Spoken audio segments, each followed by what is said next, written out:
오늘은 모세가 백성들에게 주로 우상을 섬기지 말라는 내용으로 이야기하고 있습니다. 모세의 마음속에 있는 가장 큰 두려움은 이스라엘 백성이 가나안 땅에 못 들어가는 것이 아니라 들어가서 부패하여 이방 민족들과 같이 우상을 섬기다가 망할까봐 그것이 두려웠던 것이죠. 사람에게는 어떤 본능이라는 게 있습니다. 물론 짐승들은 본능만 가지고 살아가지만 사람이라고 해서 이성만 가지고 살아가는 것이 아닙니다. 사람에게도 어떤 기본적인 어떤 본능이 있습니다. 그 본능이란 것은 하나님께서 창조하실 때 부여하신 것입니다. 예를 들면 하나님께서 원래 남자만을 창조하셨고 또 남자의 몸에서 갈비뼈를 빼내어 여자를 만드셨기 때문에 남자와 여자는 원래부터 한 몸이었습니다. 그래서 사람은 남자와 여자가 서로를 그리워하고 결국은 부부가 되어서 한 몸을 다시 이루며 살아가는 것이 정상적인 삶의 모습이 된 것입니다. 남자와 여자는 서로 그리워하는 것이 그것이 당연하다는 것입니다. 그와 마찬가지로 사람은 창조될 때부터 하나님과 교제하고 하나님을 예배하며 살도록 창조되었습니다. 사람은 하나님 없이는 살 수가 없는 존재입니다. 반드시 하나님을 예배하고 하나님을 섬기면서 살아가야만 하는 것입니다. 그런데 아담과 하와가 죄를 짓고 나서 하나님과 분리되었습니다. 하나님과 사람 사이에 큰 공간이 생겼습니다. 처음에 아담과 하와는 하나님과 분리되었지만 여전히 하나님을 잘 섬기며 살았습니다. 몇 대까지는 그렇게 살았지만 세월이 반복해서 계속해서 흐르고 자손이 번성함에 따라서 인간은 하나님으로부터 점점 더 멀리 떠나게 되었고 이제는 하나님을 알지도 못하고 깨닫지도 못하는 그런 존재가 되었습니다. 그러나 사람의 마음속에서는 하나님을 향한 그 본능이 예배의 본능이 여전히 남아있기 때문에 사람은 계속해서 신을 찾고 무언가를 예배하려고 하고 무언가를 섬기려 하고 그런 마음이 있는 것입니다. 본능적으로 인간은 신을 찾게 되어 있습니다. 그래서 미디안 종족들을 보면 반드시 무언가를 섬기고 우상을 만들고 뭐 토테미즘이나 샤머니즘이나 이런 종교를 갖고 있지 않습니까? 그것이 인간의 종교 본능인 것입니다. 모세도 이스라엘 백성이 가나안 땅에 들어가면 가나안 족속들은 하나님을 알지 못하기 때문에 여러 가지 우상을 섬겼듯이 이스라엘 민족이 가나안 땅에 들어가면 그들을 본받아서 우상을 섬길까봐 두려워했던 것입니다. 그래서 오늘 본문에서는 여러 가지 우상을 만들지 말라는 이야기를 하고 있습니다. 왜 우상을 섬기거나 또는 어떤 형상을 만들면 안 되는 것일까요? 오늘 본문에 보면은 하나님을 어떤 형상으로 만들지 말라고 이야기합니다. 남자의 형상이든지 여자의 형상이든지 어떤 짐승의 형상이든지 또는 새의 형상이든지 물고기의 형상이든지 어떤 형상이라도 만들지 말라고 합니다. 왜냐하면 하나님은 영이시기 때문에 물질이 아닙니다. 하나님은 물질이 아니고 손에 만져지는 분이 아니고 눈에 보이는 분이 아니기 때문에 하나님은 영이시고 어떤 물질이 아니기 때문에 물질로 표현하는 순간 그것은 하나님이 아닌 것입니다. 하나님의 존재 속성을 왜곡하는 것입니다. 그것은 하나님께 대한 모독이 될 수 있는 것입니다. 예를 들면 인간은 개가 아닙니다. 인간은 개가 아닌데 사람을 개로 표현하면 그것은 욕이 되는 거죠. 마찬가지로 하나님은 어떤 형상이 아닌데 하나님을 형상으로 표현하는 순간 하나님에 대한 모독이 되는 것입니다. 장례식장에 가면 고인의 영정사진이 다 있지 않습니까? 그 사람이 어떤 사람이든지 간에 그 사람을 기념하기 위해서 영정사진을 모시게 되어 있습니다. 그런데 영정사진을 모셔야 될 그 자리에 예를 들어 원숭이 사진을 걸어 놓는다든가 그러면 어떻게 되겠습니까? 기겁을 할 일이 아니겠습니까? 그것은 고인을 얼마나 욕되게 하는 일이겠습니까? 사람은 원숭이가 아닌데 그 자리에 원숭이 사진을 걸어 놓는다면 이것이야말로 정말 천인공노할 일이 될 수 있는 것입니다. 하나님도 마찬가지입니다. 이스라엘 민족은 하나님을 소의 형상으로 만들어서 섬기고 그랬지만 그것은 하나님을 모독하는 행위이고 그것이 아무리 하나님이라고 믿는다 할지라도 그것은 절대로 하나님이 될 수 없는 것입니다. 어떠한 형상을 만드는 순간 그것은 하나님이 아니고 그리고 하나님 이외에 또 다른 어떤 우상이 될 뿐입니다. 해와 달과 별도 마찬가지죠. 그것은 하나님께서 만든 피조물일 뿐이지 그러한 것들이 때로는 어떤 신비한 힘이 있고 능력이 있어 보일지라도 절대로 하나님이 아니라는 것입니다. 하나님의 본질은 말씀이십니다. 예수님께서 이 땅에 오셨을 때 말씀이 육신이 되어서 이 땅에 오신 것 아니겠습니까? 하나님께서 호렙산에서 백성들에게 말씀하셨지만 백성은 어떠한 형상도 보지 못했습니다.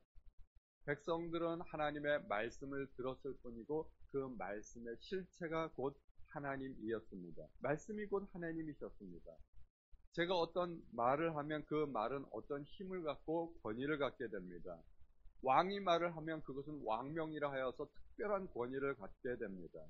그리고 하나님께서 말씀하신 것은 그 말씀도 어떤 특별한 힘이 있고 능력이 있게 됩니다. 그래서 하나님께서 천지를 창조하실 때 말씀으로 창조하셨습니다. 말씀이 곧 하나님이십니다. 해와 달과 하늘의 어떤 별들도 그런 자연 만물들은 하나님께서 인간을 위해서 배정하신 것이라고 말씀하고 있습니다. 19절에 보면 여호와께서 천하 만민을 위하여 배정하신 것이라고 하셨는데 사람을 위해서 만든 것인데 하나님께서 사람을 위해서 만든 것을 사람이 오히려 거꾸로 그것을 신으로 섬기면 그것은 모순이 되는 것이죠. 그래서 하나님은 말씀이시기 때문에 우리가 우상을 만들면 안 됩니다.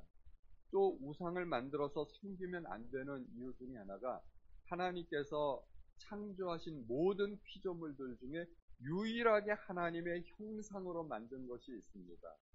그것이 곧 사람입니다. 유일하게 하나님의 형상으로 만든 것이 사람이기 때문에 사람은 하나님 이외에는 그 어떤 것에게도 절을 하면 안 됩니다. 예를 들어서 소의 형상을 만들어 놓고 절을 하면은 사람은 하나님의 형상인데 하나님의 형상이 소의 형상에게 절을 하는 꼴 아니겠습니까? 하나님의 형상이 다른 피조물의 형상에게 절을 시키면 그것도 하나님에 대한 모독이 된다는 것입니다. 또 사람이 우상을 만들면 안 되는 이유가 16절에 보면 그리하여 스스로 부패하여 자기를 위해 어떤 형상대로든지 우상을 새겨 만들지 말라고 말씀하고 있습니다. 스스로 부패하여 그러니까 사람이 부패할 때 우상을 만들게 된다는 것입니다. 사람은 타락하면 우상을 만들게 됩니다. 하나님을 떠나면 우상을 만들게 됩니다. 성경에서 이스라엘 역사를 보면 이스라엘 민족이 타락했을 때 하나님을 떠나고 말씀을 순종하지 못했을 때 그들은 항상 우상을 만들었습니다. 그리고 이스라엘 민족이 다시 하나님을 찾기 시작하고 종교적으로 부흥하고 또 경제적으로 정치적으로 부흥했을 때 그때 일어났던 일들은 항상 우상을 척결하고 종교개혁이 일어났을 때였습니다. 대표적으로 이스라엘 역사상에서 히스기야 왕 때나 요시야 왕 때 그때 부흥 정치가 있었는데 부흥 정치는 항상 우상을 척결함으로써 그때 시작되었다는 것입니다. 세계사를 보면 가장 미개발 국가에서 우상이 많습니다. 미신이 많습니다. 우리나라도 경제 부흥이 언제 이루어졌나요? 박정희 대통령 때 대표적으로 우리나라의 경제 부흥이 많이 이루어졌습니다. 박정희 대통령 때 물론 박정희 대통령이 그리스도인은 아니지만 우리나라에 그 미신들이 많다 해가지고 가정 의례 준칙을 제정해서 제사를 줄이고 무당들을 척결하게 됩니다. 그리고 그때 동시에 경제 부흥이 이루어졌습니다. 우리나라 경제 통계를 보면 한때 우리 국민들이 굿하는 데 들어가는 비용이 우리나라 국가 예산보다 많았다고 합니다. 얼마나 굿을 많이 했는지 국가 예산보다 더 많은 돈이 굿하는 데 쏟아 부어졌다고 하니 우리나라가 못 살 수밖에 없는 이유가 되지 않겠습니까? 그처럼 인간의 타락은 미신과 우상 이런 것들과 직결될 수밖에 없는 것입니다. 그리고 우상 숭배는 항상 이기적인 욕심과 결부되는 것입니다. 하나님께서는 우리에게 필요한 모든 것을 채워주시는 하나님이십니다. 그런데 우상 숭배는 왜 하게 됩니까? 항상 우상 숭배와 결부되는 말들이 자기를 위하여, 하나님께서는 자기를 위하여 우상을 만들지 말라고 말씀하십니다. 오늘 16절에도 자기를 위해 어떤 형상대로든지 우상을 새겨 만들지 말라고 말씀하십니다. 우리는 하나님을 믿기 시작하면서 어떠한 인생을 살게 되는가요? 먹든지 마시든지 무엇을 하든지 하나님의 영광을 위하여 살라고 말씀하십니다. 우리 인생의 목적은 하나님의 영광을 위한 것입니다. 그러나 사람이 하나님을 떠나는 순간 사람은 이기적인 욕심에 이끌려서 자기만을 위한 삶을 살게 되는 것입니다. 그래서 우상 숭배는 항상 자기의 욕심을 채우기 위한 것이고 풍요를 바라는 그런 욕심의 결과입니다. 현대인의 풍요는 그것은 바로 경제이고 돈입니다. 사람은 돈이 우상이 되어서 오늘날은 그렇게 살아가고 있습니다. 돈이 모든 것을 결정하는 세상이 되어버렸습니다. 하나님을 떠나면 그렇게 된다는 것입니다. 우리는 하나님을 가장 우선순위로 섬길 수 있어야 됩니다. 우상이란 것은 내가 최고의 가치를 부여하는 것, 그것이 바로 우상입니다. 우상이란 것은 우선순위의 문제입니다. 우리가 하나님을 가장 우선순위에 두면 우리는 하나님을 제대로 섬기는 그리스도인이 될 수 있습니다. 그러나 하나님보다 그 무엇이라도 우선순위에 둔다면 돈을 우선순위에 둘 수도 있고, 또 어떤 경우에는 자녀들을 하나님보다 우선순위에 두는 경우도 있고, 또는 성공이나 행복을 더 하나님보다 우선순위에 두는 경우도 있는데, 만약에 그렇다면 그 모든 것이 우상이 될 수 있는 것입니다. 우리가 우상을 섬겨서는 안 되는 이유가 19절에 보면은 또 그리하여 내가 하늘을 향하여 눈을 들어 해와 달과 별들 하늘 위의 모든 천체 곧 너희의 하나님 여호와께서 천하 만민을 위하여 배정하신 것을 보고 미혹하여 그것에 경배하며 섬기지 말라 말씀하고 있지 않습니까? 우리가 우상을 만드는 이유 중에 하나가 경배하고 섬기기 위해서입니다. 이것이 참 큰 모순 중에 하나입니다. 우상은 사람이 만든 것인데 사람은 그 우상의 노예가 되고 종이 된다는 것입니다. 스스로 상전을 만들어서 또 스스로 종이 되는 것은 인간밖에 없습니다. 사람은 온갖 짐승을 잘 길들여서 부려 먹으면서도, 소를 길들이고 또 개와 또 여러 가지 짐승들을 말을 길들여서 부려 먹으면서도 꼼짝달싹 못하는 목석 앞에서는 종이 되는 것입니다. 우상은 부리기 위해서 만드는 것이 아니라 섬기기 위해서 만드는 것입니다. 자기가 돌을 깎아서 만들고 나무를 깎아서 만들고 그리고 그것을 오히려 섬기는 것이 얼마나 모순되겠습니까? 최종적으로 우상은 무능합니다. 보지 못하고 듣지 못하고 말하지 못하고 걷지 못하는 것이 어떻게 신일 수가 있겠으며 어떻게 우리의 소원을 들어줄 수가 있겠습니까? 그러한 것들을 신이라고 섬기는 인간은 참으로 어리석다고 말을 할 수가 있는 것입니다. 결과적으로 우상을 섬기면 어떻게 될까요? 우상을 섬기면 하나님의 징계를 받게 됩니다. 24절에 보면 내 하나님 여호와는 소멸하는 불이시여 질투하는 하나님이시라. 하나님은 사람이 우상을 섬기면 그냥 내버려 두시지 않는다는 것입니다. 우상을 섬기고 망하게 되면 하나님은 이스라엘을 그리고 당신의 백성을 여러 민족 중에 흩어져 보지 못하고 먹지 못하고 그런 움직이지 못하는 우상들을 결국은 섬기게 될 것입니다. 여러 민족 중에 흩어져서 이방 땅에 노예로 살면서 그들이 섬기는 우상을 평생토록 지겹도록 섬기게 될 것입니다. 그때 비로소 이스라엘 백성은 깨닫게 될 것입니다. 하나님이 참으로 우리의 하나님이시구나. 참 모순이지 않습니까?